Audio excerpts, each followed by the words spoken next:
What if I told you that a simple pair of eyes, and the right knowledge, could be the single most powerful weld quality tool you have in your entire arsenal?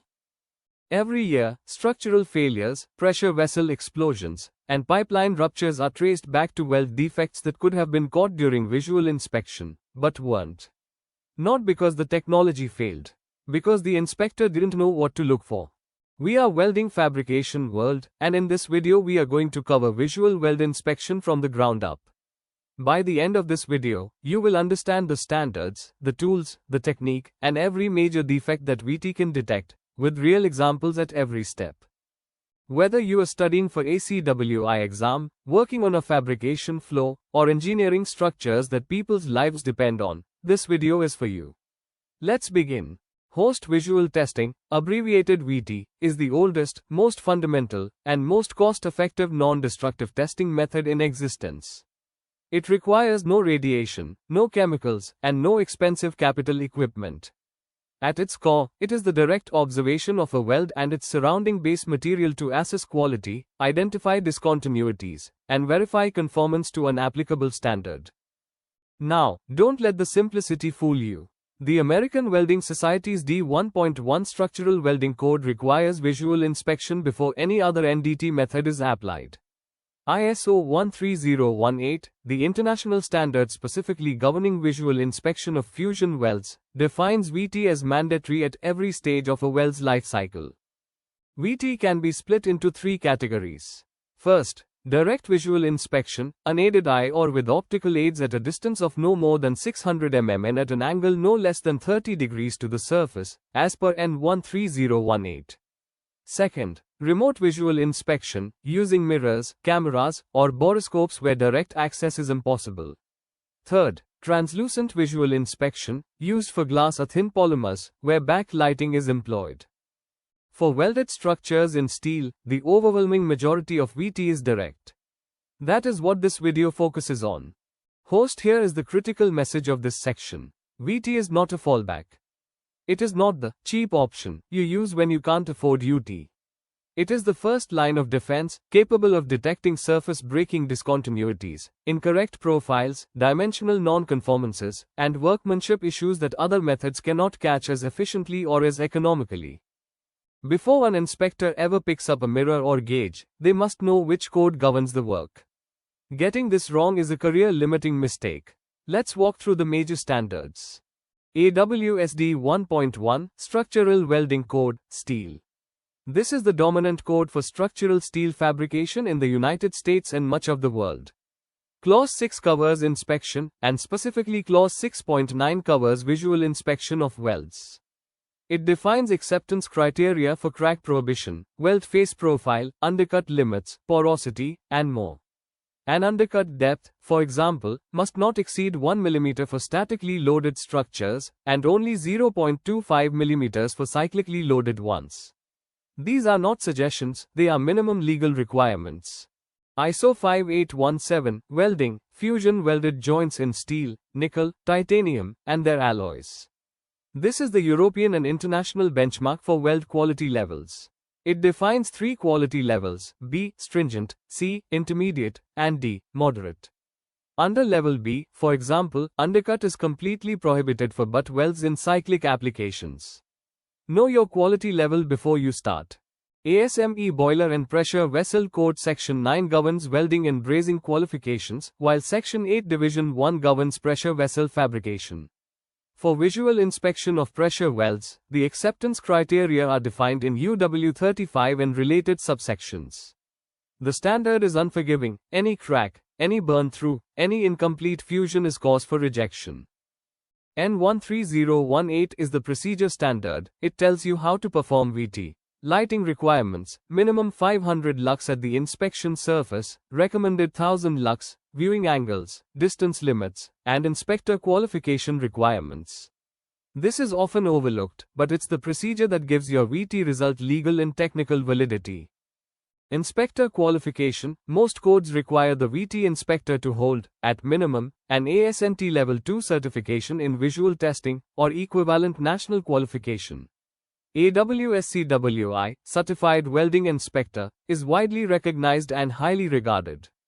PCN, CSWIP, and IWE certifications cover European practice. Know which qualification your contract requires. A good visual inspector carries a specific toolkit. Let me walk you through each item and explain why it matters. Number 1. The hand magnifier. A5x a 10x optical loop is the inspector's most used close-up tool. It allows discrimination of fine surface cracks, pinholes, and shallow undercut that the naked eye simply cannot resolve at inspection distance. Carry one with a built-in lead if possible. Number 2. The weld gauge, also called a welding inspection gauge or universal weld gauge. This single tool allows you to measure weld reinforcement height, fillet leg length, fillet throat, undercut depth, root gap, and joint preparation angle. The bridge cam gauge is the industry standard and covers the vast majority of measurements you'll make in the field. Number 3. The fillet weld gauge set. These are dedicated go, no-go profile gauges machined to specific fillet sizes, typically 3 mm to 25 mm. They tell you instantly whether a fillet weld is convex, concave, or correctly sized. Number 4. The mirror, telescoping, angled at 45 degrees. For inspecting the root side of a weld, inside pipes, nozzle connections, or any location where direct line of sight is not achievable. Do not attempt a remote visual without this. Number 5. A calibrated light source. N13108 requires minimum 500 lux at the weld surface. Carry a portable lux meter to verify this if you are inspecting in poorly lit environments. A small LED flashlight will typically deliver 1000 plus lux at 300 mm, which is adequate for most field work. Number 6. The wire brush and stainless steel wire brush. Before inspection, all weld surfaces must be cleaned of spatter, slag, and loose scale. Use carbon steel brushes for carbon steel welds, stainless brushes for stainless steel to prevent cross-contamination. Number 7. Inspection records, whether paper forms or a tablet-based system. Every inspection must be documented. Record the WPS reference, welder ID, joint identification, inspection date, and outcome with reference to the applicable acceptance standard.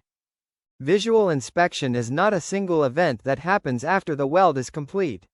It is a continuous process with 3 distinct phases, and each phase has specific check items. Miss any phase and your inspection is incomplete. Phase 1. Pre-weld inspection. This happens before the arc strikes. You are verifying joint preparation angle is within WPS limits, typically 60 to 70 degrees included angle for a butt weld. Root gap is correct, usually 2 to 4 mm depending on process. Land or root face is consistent. Joint surfaces are free of moisture, oil, paint, scale, and contaminants. Base material is of the correct grade. Check the material certificate. Fit up is correct and tack welds are of adequate size and quality. Getting this right prevents the vast majority of root defects. Phase 2. In-process inspection. During welding, check interpass temperature using a calibrated contact thermometer or temperature indicating sticks. Most codes specify a maximum interpass temperature. For example, AWS D1.1 limits it to 230 degrees Celsius for most structural steels unless the WPS specifies otherwise. After each pass, inspect for cracks, porosity, undercut, and proper fusion before the next pass is deposited. Verify the WPS is being followed, correct process, polarity, filler metal, shielding gas. Phase 3. Post-weld inspection. After the weld has cooled, and for certain alloys, after any PWHT is complete, perform the full surface examination. This is what most people think of as the visual inspection, and it is comprehensive. Check all weld dimensions, profile, surface condition, and conformance to acceptance criteria. We'll cover each defect type in detail in the next section. Let's talk about the most serious defect category in welding: cracks. Under every major welding code, AWS D1.1, ASME Section 9, ISO 5817, cracks of any type, any size, anywhere in the weld or heat-affected zone, are cause for unconditional rejection. There is no acceptance criterion for cracks. None. Period. Type 1. Hot cracks, also called solidification cracks. These form as the weld metal is still solidifying, when the partially solidified metal lacks the strength to resist thermal contraction stresses. They typically appear as longitudinal cracks along the centerline of the weld bead, visible as a dark line running parallel to the weld axis. Shallow crater cracks at weld stop positions are also a form of hot cracking, caused by high sulfur or phosphorus content, excessive heat input, or concave weld bead profiles. Type 2. Cold cracks, also called hydrogen-induced cracking, delayed cracking, or has cracking. These are the most dangerous because they can appear hours or even days after welding is complete. Hydrogen absorbed during welding diffuses to high-stress zones, particularly the heat-affected zone at the weld toe or root, and initiates cracks. For high-strength or thick steels, your inspection time window must account for this. AWS D1.1 and BS 7910 both address delayed inspection requirements for susceptible materials. Type 3. Crater cracks. These form at the end of the weld run where the arc is extinguished. They appear as star-shaped or transverse cracks in the weld crater. Prevention is simple: always fill the crater before breaking the arc. Detection: look carefully at every stop position in the weld run. VT detection tip: for cracks, clean the surface thoroughly. Use raking light, a light source held at a very low angle to the weld surface, almost parallel to it. This creates shadows in any surface discontinuity and makes fine cracks dramatically more visible. If you suspect a crack but are uncertain, call for magnetic particle testing or dye penetrant testing. Do not guess. The second major defect group: porosity. Porosity occurs when gas is trapped in the solidifying weld metal, forming voids or cavities. Visual inspection can only detect surface porosity. Subsurface porosity requires radiography or ultrasonic testing. But surface porosity is common and important. Surface porosity appears as small circular pits or holes on the weld face. There are 4 patterns to recognize: scattered porosity, individual pores distributed randomly across the weld surface; cluster porosity, a concentration of pores in a localized area, often indicating a contamination source; linear porosity, pores aligned along the weld axis or at the weld toes, which can indicate inter-run contamination; and piping porosity or wormhole porosity, elongated tubular voids breaking the surface, caused by continuous gas evolution. Acceptance criteria under AWS D1.1 for butt welds. For welds in cyclic load structures, the maximum diameter of any single pore is 3 mm at 25% of the thinner part, whichever is smaller. The sum of porosity diameters in any linear inch must not exceed 10 mm. For fillet welds in statically loaded structures, porosity must not exceed 3 mm diameter or exceed 6 pores per 25 mm of weld length. Causes of porosity: moisture on the base metal or filler, always preheat damp surfaces, contamination with oil, paint, or rust, inadequate shielding gas flow or wind interference with gas-shielded processes, excessively long arc length, or damp flux in SMAW electrodes. Always investigate the root cause before accepting a weld with borderline porosity. Slag inclusions: these are non-metallic solid materials, typically flux compounds, trapped within the weld metal.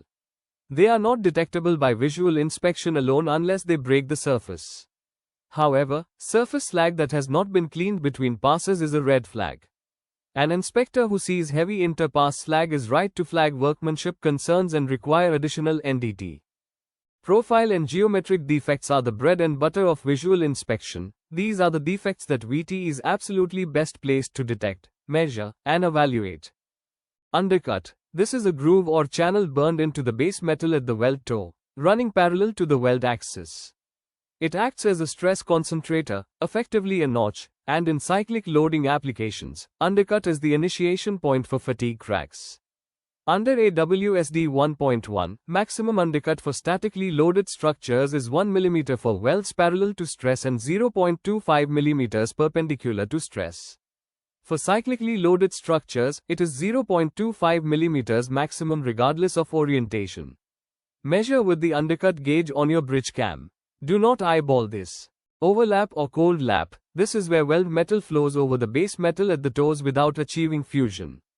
It looks like a smooth metallic flap resting on the base plate surface. It creates a notch, traps gases, and provides zero structural benefit.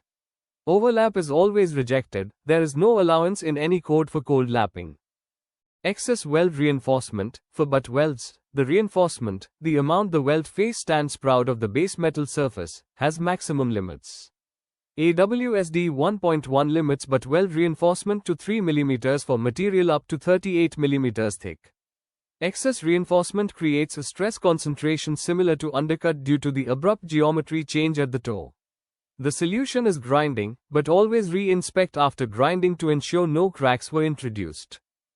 Insufficient throat, for fillet welds, the effective throat, the distance from the weld root to the face, must meet the minimum specified in the design drawing.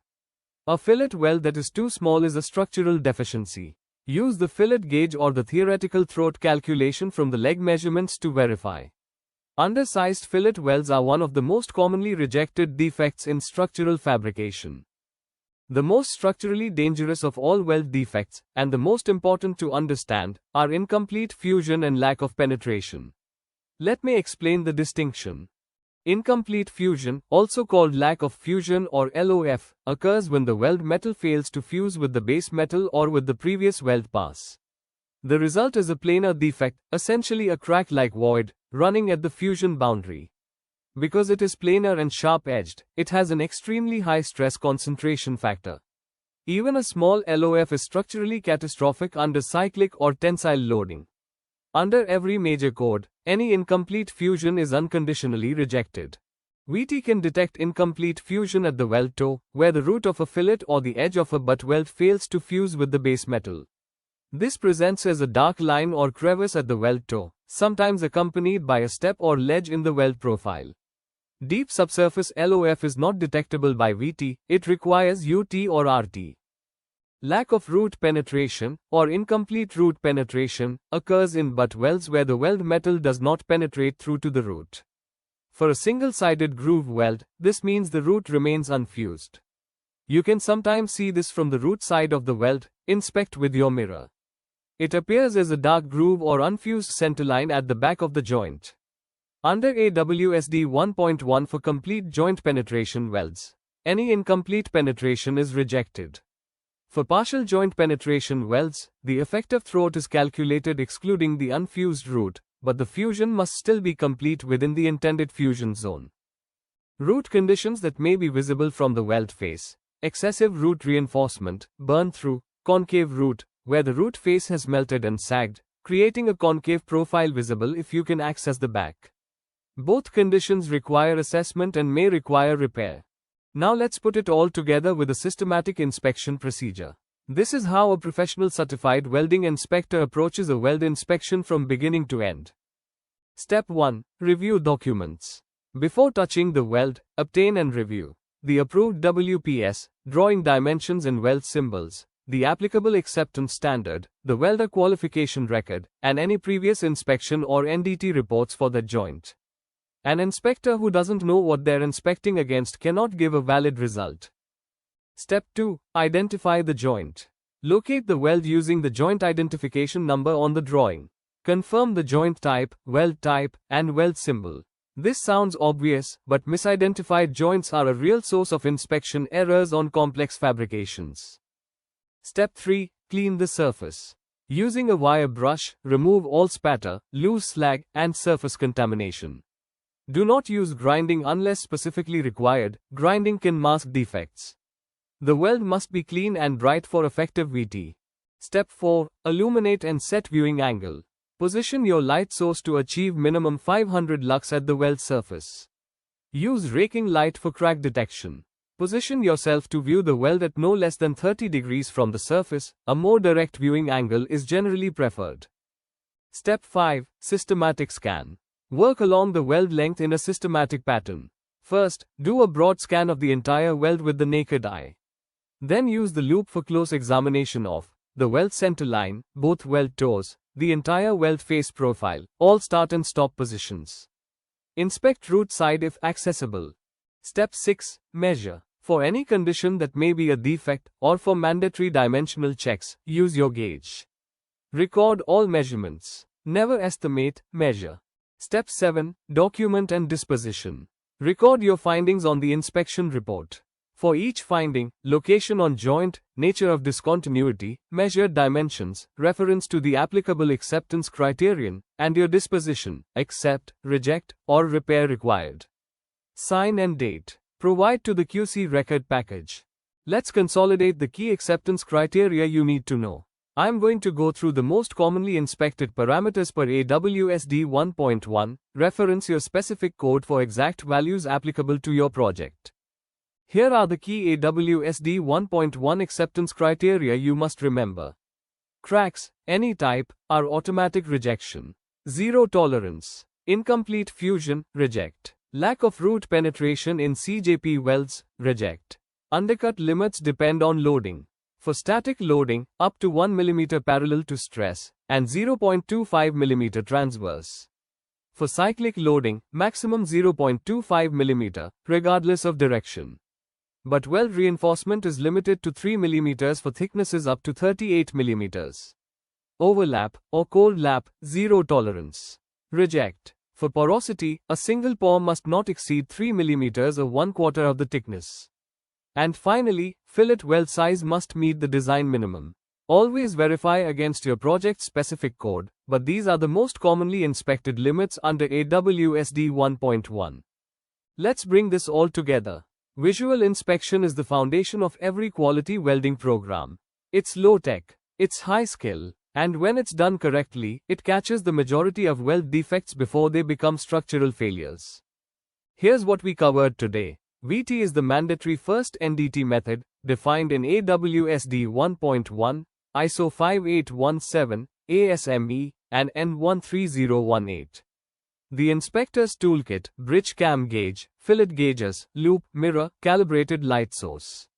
3 phases of inspection, pre-weld, in-process, and post-weld, each has specific check items. The major defect types, cracks, porosity, inclusions, undercut, overlap, incomplete fusion, and lack of penetration. Systematic procedure, document review, identify, clean, illuminate, scan, measure, and record. I'll be posting follow-up videos on magnetic particle testing and dye penetrant testing, the next methods up the inspection ladder. Subscribe so you don't miss them. And if this video helped you, please leave a like and drop a comment. Tell me what industry you're working in and what weld types you inspect most. I read every comment. Thank you for watching. Stay sharp, stay safe, and keep those welds clean.